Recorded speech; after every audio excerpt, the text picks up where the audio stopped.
through the recap questions. Number 1, what is the tone of the poem Daffodils? Well done if you put happy and joyful.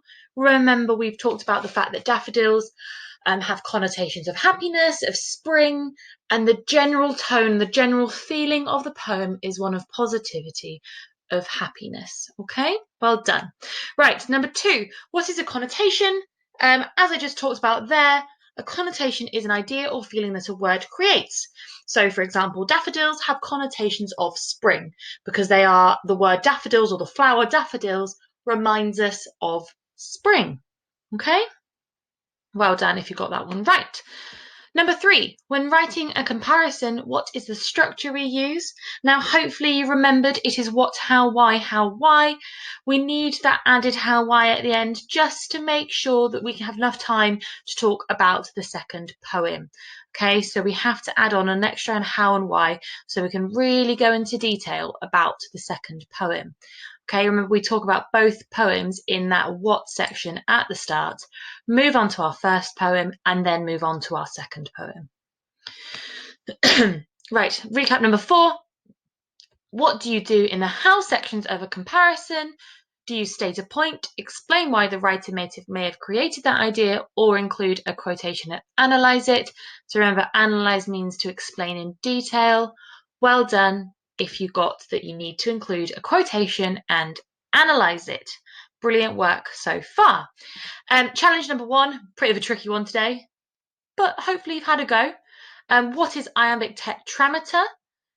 So it is 4 iambs, 8 syllables, 4 unstressed and 4 stressed, and it is to do with rhythm and meter. Well done if you got that right.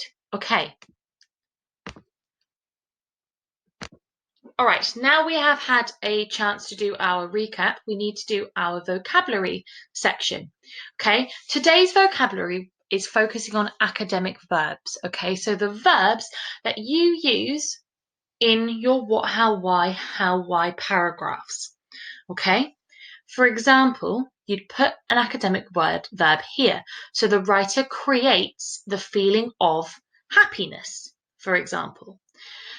Now, I have got here for you 5 different academic verbs because a lot of you tend to use the verb creates a lot. You tend to repeat it a lot, okay?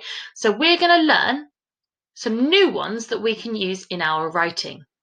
Okay, so I want you to do the same as we've done pretty much every lesson and look, say, cover, write, check this vocabulary, okay? It's really, really important that you do it and you actually do spend the time learning this vocabulary and the definitions. Well done to those who have been doing it. It's really clear in your work that you've been working really hard to learn this vocabulary. Those of you who tend to finish the lessons really quickly, I don't really see how you've managed to have a go at this bit. So please make sure you are cover, write, checking this vocabulary and the definition. So I'll quickly go through them before we start. So number 1, explores. It means to inquire into, to look into, or discuss in detail. Okay. Number 2, expresses. To convey or show a thought or feeling. So here you could put the writer expresses the feeling of happiness.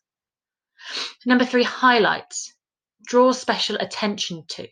Okay, I think we know this one from a previous lesson. Number 4, evokes. Bring a feeling, memory, or image to mind. So here again, you could put the writer evokes the feeling of happiness. And number 5, elicits. This is a really tricky one, so well done if you already know this one. Elicits, to get or produce something, especially information or a reaction, okay? So elicits information or elicits a reaction. So you could say the writer elicits the feeling of happiness through their writing, okay? So you're going to pause the video in a moment and you're going to spend 5 minutes cover, write, checking that vocabulary. Make sure you're using your green pen to change bits and pieces if you need to when you're checking that you've done it right. Okay, just the same as you would be doing in your knowledge organizer for your homework if we were back at school. Okay, so cover, write, check those 5 words and their definitions. There are 2 challenge words here for those in the challenge groups, okay? So you're going to also learn subverts and undermines, okay? So 5 minutes, pause the video, look, say, cover, write, check these new academic verbs to help improve our writing, to stop us always using creates. 5 minutes, pause the video, off you go.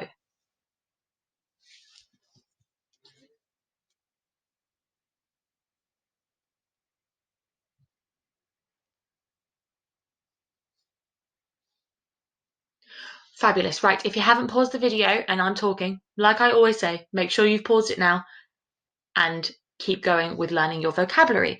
Well done if you've finished that. Let's move on. Okay, so I told you we're going to look at some feedback that we have got for you for your poetry comparison. We're doing that as whole class feedback, much like we do in school. Okay, so here are some of the strengths that myself, Miss Dell and Mrs. Rice found in your writing. Well done to all of you who had a go, because it isn't easy and we're really impressed with with all of you for what you have produced, okay? So first thing we noticed was there was a great understanding and knowledge of the poems. So you have clearly paid attention during the lessons, worked really hard and understood the poems you are talking about, okay? That really came through in the what sections of your paragraphs, okay? So well done. Number 2, there is some really brilliant developed analysis. Okay, if you don't know what that means, it just means that how section. Okay, so there was some brilliant analysis and discussion about connotations. So some of it was really, really good. Also, the use of tentative language. So perhaps might have been maybe not assuming that we know what the writer's definitely done. It's really lovely to see so many of you using that language automatically in the why section, so well done. Your choice of quotations, most of you chose great quotations. Okay, that is something that all 3 of us picked up on. Okay, so the quotations you chose were really thoughtful. They included techniques. You could talk about them. So well done. You also chose them from the right poems, which is, it's getting there. It's what we need. And number 5, generally having a go. Like I said at the start, even if it was only a sentence or 2, you have started, you have had a go. You haven't looked at it and gone, oh, no idea, and not even tried. So well done.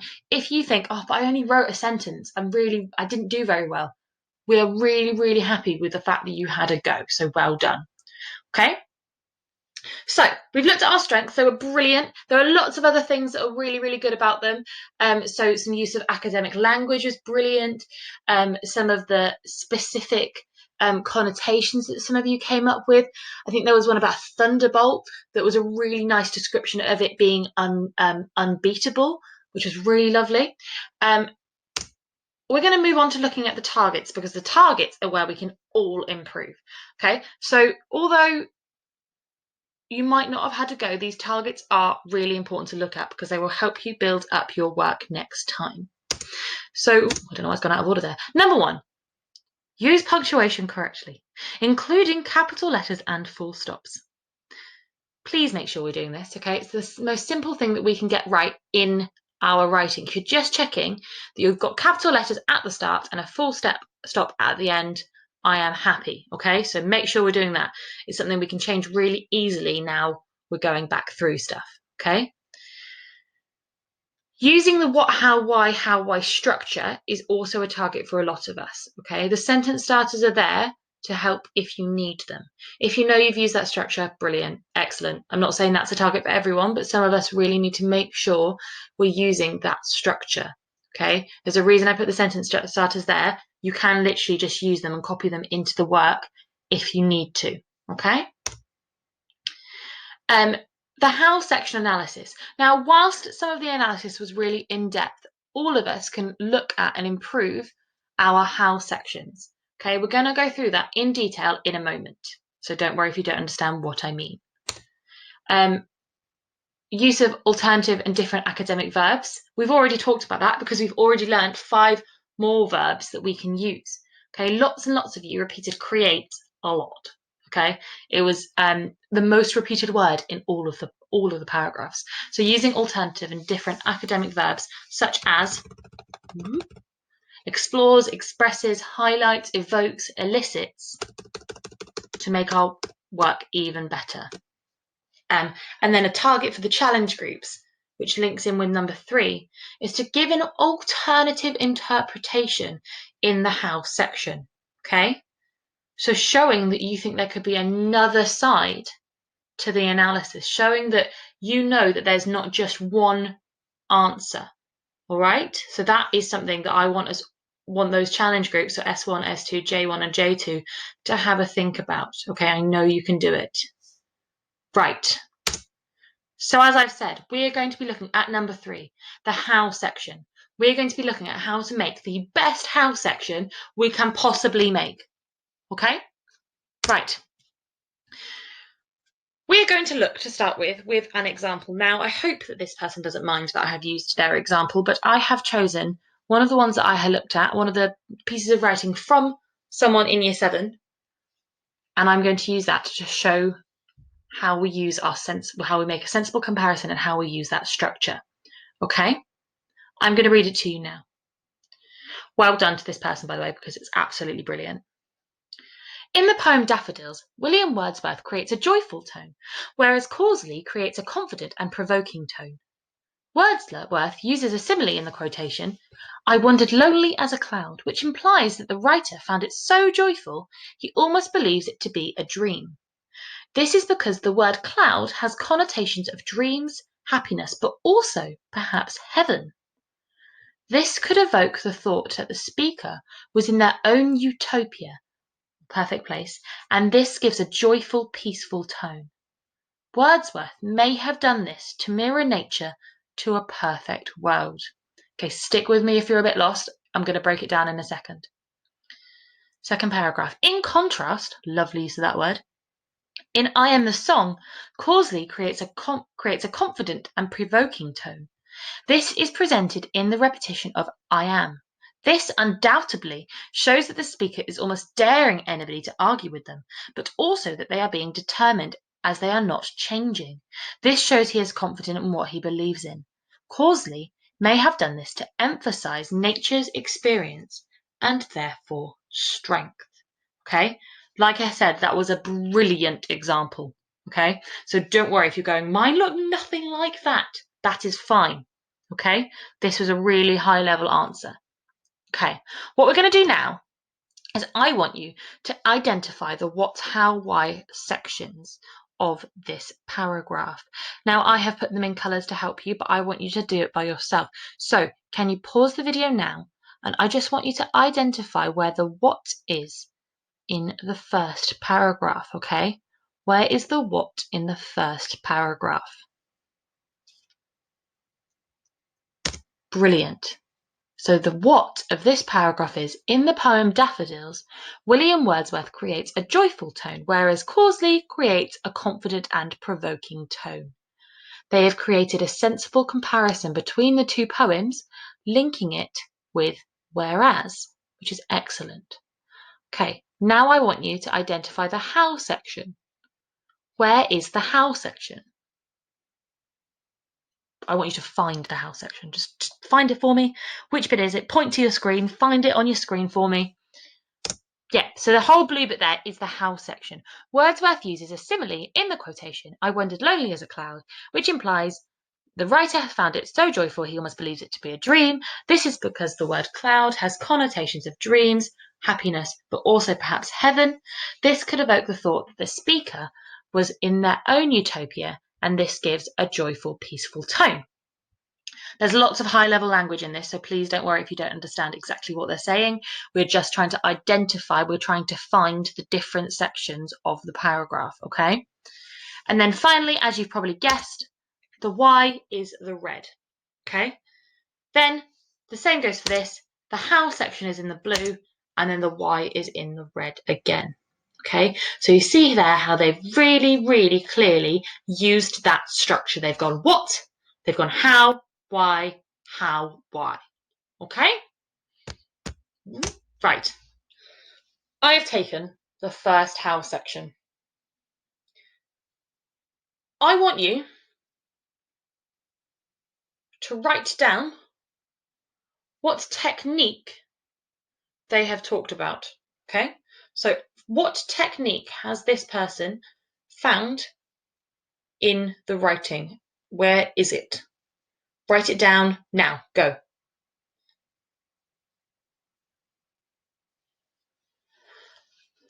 Fabulous. Yes, they've identified the technique. They found the technique, a simile. Well done. If you got that, make sure you're writing it down as we go. Okay. Next up, I want you to find for me the quotation. Where have they used a quotation?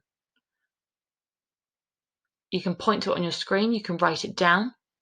Where have they found a quotation? I'm not moving on until everyone has done that. Yes, brilliant. They have used a short, relevant quotation. What do I mean by relevant? Yes, so I mean it makes sense. It links to the question. It's not just a random one that they've chosen. It's actually in the poem, because that is very important. Remember, it needs to be in the poem you're talking about. So they have used a relevant quotation. It's also short. We don't want to be writing lines and lines and lines of a quotation because that's just going to take you ages. We don't want that. Okay, so we've already identified the technique and used a short, relevant quotation. Next, I want you to find where the writer of this paragraph explains how the quotation links to their idea. It's their idea that the writer creates a joyful tone. Where do they say, where do they link the quotation with that idea? You can point to it on your screen, but where do they find it?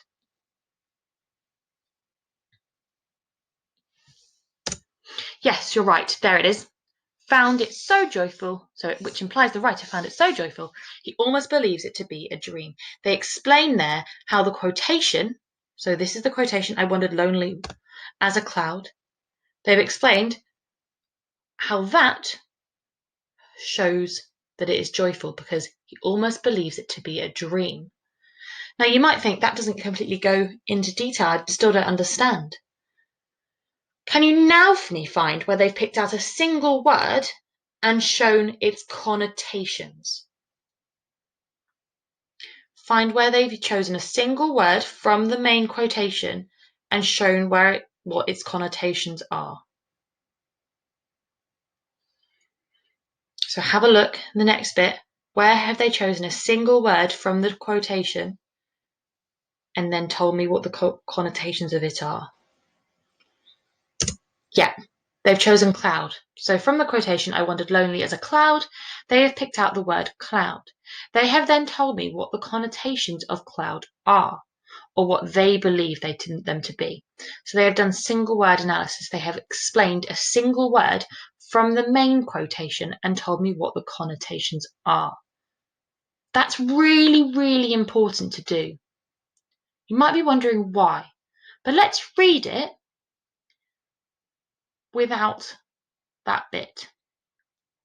Wordsworth uses a simile in the quotation, I wandered lonely as a cloud, which implies the writer found it so joyful he almost believes it to be a dream. We need a little bit more, don't we? We need a little bit more analysis. We don't know why it links to a dream yet, because all we've got is the quotation, I wandered lonely as a cloud. Then going into detail and saying that cloud has connotations of dreams links all of these ideas together. Okay, it really clearly explains and shows me that they know exactly what they're talking about. They know that a cloud links to a dream because clouds have connotations of dreams and happiness. So they're really linking everything together. Next up, I want you to find where they link all of these ideas to tone. Because remember, tone was the question I asked you about. So where in this bit of the paragraph do they link all of these ideas to tone?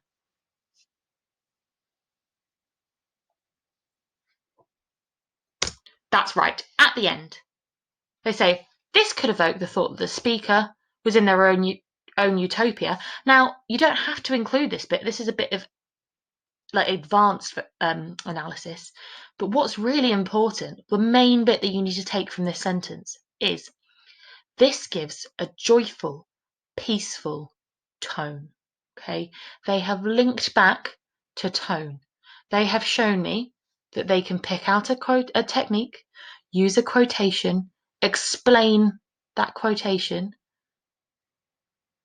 tell me what a connotation of a word is that links back to that explanation, and then linked it all, brought it all together at the end to talk about tone. Now, don't worry if you're a little bit stuck. It is tricky, but from what I read the other day, you guys all can build up a little bit, okay? Now, this is a very high level answer, but the things that I want you to make sure that you're trying to do are in the boxes around the edge, okay? So, identifying a technique, using a short, relevant quotation, doing single word analysis from a main quotation, such as cloud and its connotations, and then linking it all back to tone at the end.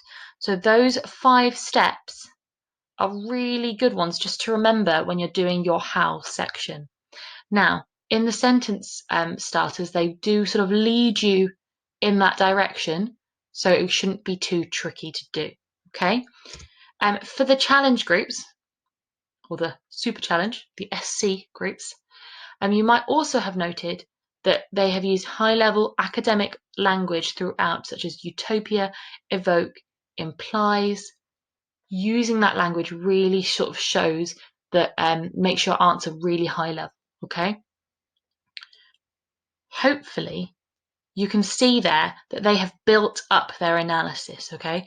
They have taken it from a simple idea and then really gone into depth with it. They have developed that how section. Okay, you've had enough of me talking now. I've been talking at you for ages. What I want you to do is complete the broken down how section in the Google form. Now, there are multiple choice bits that you can choose, so you should be able to do it fairly quickly, okay? It shouldn't be too difficult.